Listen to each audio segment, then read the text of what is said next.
Sony thinks you're an idiot and sees you as cattle. So that may sound extreme, but it's really not false. So looking at this tweet, it says Jason Schreier shared new information about the future of physical format on PlayStation. And we're going to go through all of this because this is maybe some of the most arrogant statements I've ever seen from a video game company, which is really saying something. And it's some incredibly bad PR. So let's start with the first thing. Sony considers that its digital player base is already large enough to do without those who continue buying games in physical format. So they're basically saying, we know there's still a lot of people who buy physical games, but since the digital player base is just so high, we're just going to forget about them. The company will not change its retail distribution model. Stores will continue selling boxes, but these will only include a download code.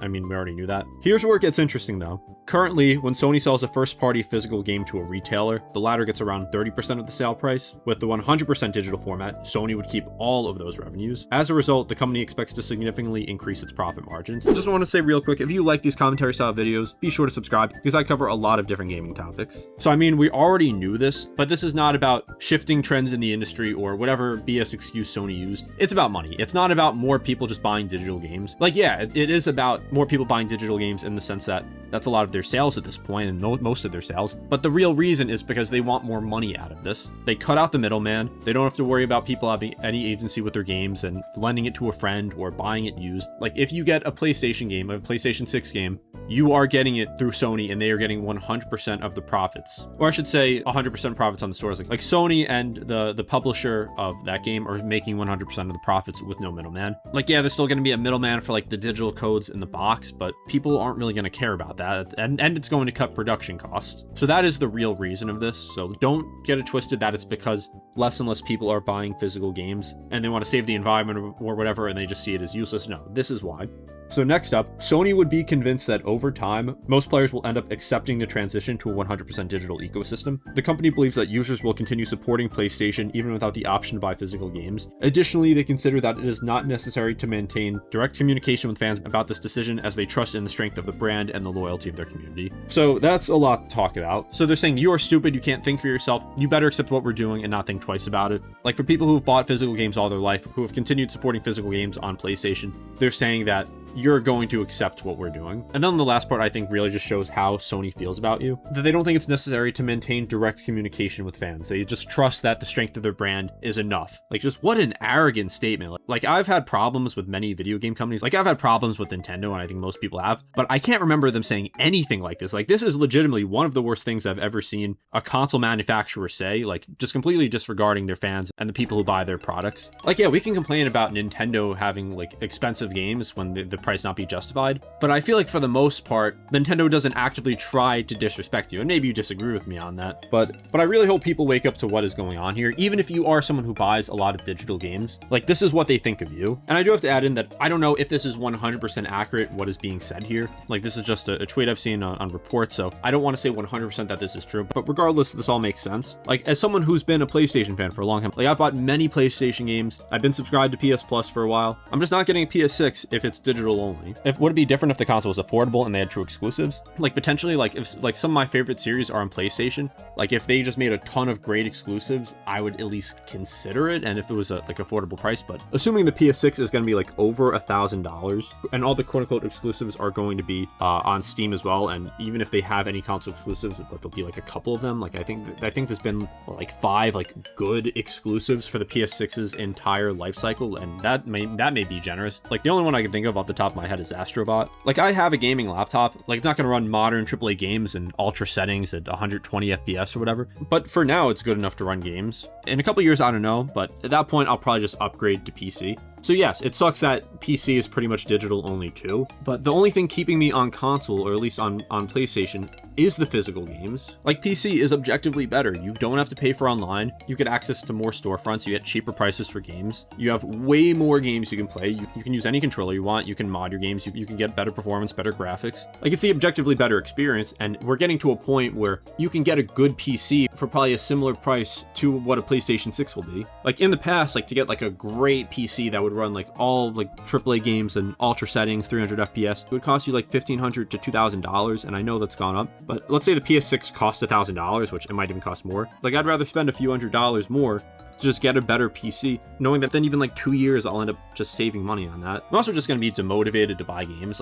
Like if I see a game for cheap, I'll still get it, but let's say games just are digital only, like there's no way to get physical games anymore. Like yeah, there's going to be some games I'll still pay full price for because I just really want to play them, like if there's a new Resident Evil, like something like that. But for most games, like I just don't care enough to spend full price on them, or even like a high price. Like a lot of games I'll only get when they're on like mega sales digitally, and for other games I'll just wait until I can get them used. Like out of all the games that I have in my collection, probably only a handful of them I've bought new, because I like to play a lot of games and I'm usually not in a rush. I have so many games in my backlog that I just don't see a reason to spend $70 on a brand new game most of the time, unless it's something I just really want to play. Sometimes there's also sales and I'll get that, but I already went over this in another video, like the issue with going digital only. But it seems like Sony is just not gonna backtrack on this.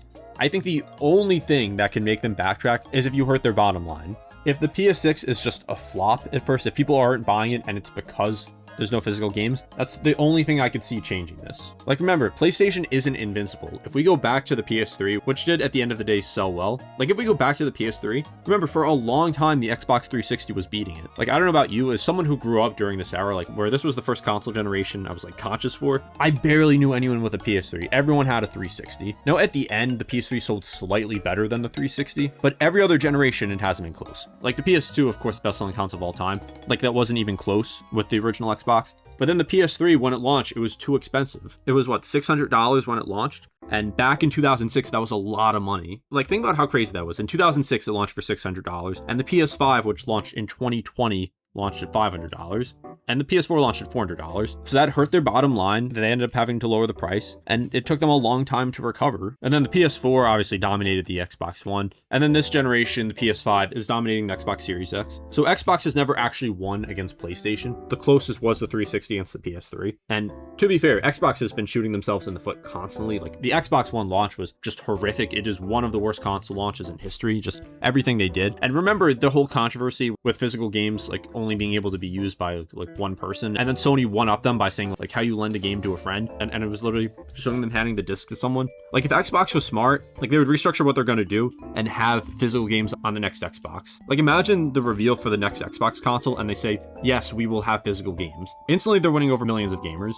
because there are a lot of people that just are not going to buy the PS6 because of this. Now I'm going to say the PS6 will flop because of this. Not necessarily. I think that they know how many fans they do have. But again, with consoles getting more and more expensive, a lot of the people who would be buying this console are your hardcore PlayStation fans, like people who are very much into gaming, and a lot of people who are very big into gaming are the ones who are still buying physical games. So if Xbox came out and said, our next console will have physical games, like yeah, they're going to be making less money for each game, but think about how many new fans they would win over, how many new Xbox Live subscriptions they would get. I think it would honestly be stupid to not have physical games on Xbox, because this is their chance to finally take some fans away from PlayStation, because nothing they've been doing in the past 2 generations has come close to competing with PlayStation. Like they don't even really have exclusives anymore, like true exclusives, absolutely not. Like I don't think they've had one in a very long time. But even console exclusives like are kind of rare now. Like most of their games are just going to PlayStation anyway. Like literally Halo is coming to PlayStation. So Xbox isn't winning in that. It's not like their console is going to be that much more powerful than the PS6. Like they'll probably be around the same. Am I wrong in saying that Xbox would win over a lot of people just by having physical games, like enough to actually hurt PlayStation's bottom line and do a lot for Xbox? Because at this point, like there's no reason to get an Xbox. And for the next gen, if they go all digital, that's even less of a reason, because it's probably, again, going to cost over $1,000. It's going to have no exclusives. It's literally just going to be like a PC. Like there's not going to be any exclusive games here. You already have like the Xbox interface on PC that you can use. The only reason to really get it would be because it's just easier to set up, I guess, than a PC, like for casual gamers. You know what? I highly doubt Xbox changes their mind. Like they've just made bad decision after bad decision. So I would be very surprised. But now let's talk about Nintendo for a little bit. So the Switch 2 only came out last year, so I'm expecting another 6 to 7 years out of the Switch 2. And obviously the Switch 2 isn't just going to lose physical games. So it really comes down to Nintendo. Like they're probably going to be the only ones still making physical games. And even though the Switch 2 is going to be far less powerful than the next gen consoles, like it's already less powerful than current gen, I'd still consider getting Switch 2 versions of games just to have that physical copy. Like right now, the only time I'll get a Switch 2 version of a game that's on other platforms, if it's something like an indie game where like the graphics or performance like is not going to be much different, or if it's just like a huge RPG or like some game that's going to take forever to beat, that I would rather have like the ability to play on the go. But for something like a Resident Evil, for example, I got it on PS5 because I knew it was a game that I wanted to sit down and play on the TV, and it's not really a reason to get it on Switch 2 at that point when I have the PS5 that's going to play it better and look better.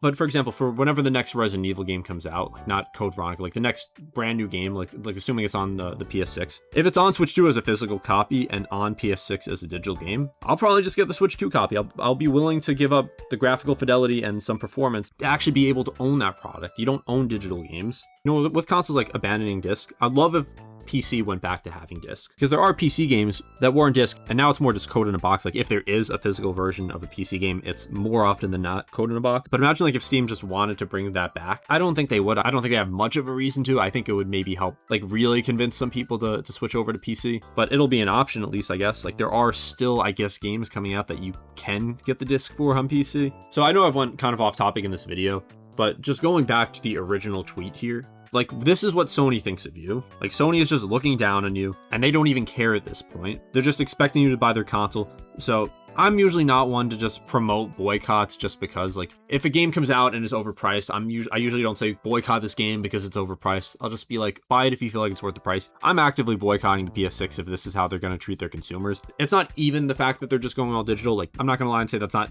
a huge part of it, but they can't even be honest about it. And beyond that, they can't even treat you with any sort of respect and say something like, I know that, like, there's been a lot of backlash, and actually address what people are saying, but they're just not even doing that. And then I saw something actually like shortly before recording that like I think it was like PlayStation France or something. There was a live stream and people were bringing up this issue and they were getting banned or they were getting their messages removed. So yeah, Sony is just not saying anything. And again, until their bottom line is hurt, nothing is going to change. So let me know your thoughts on this in the comments and be sure to subscribe.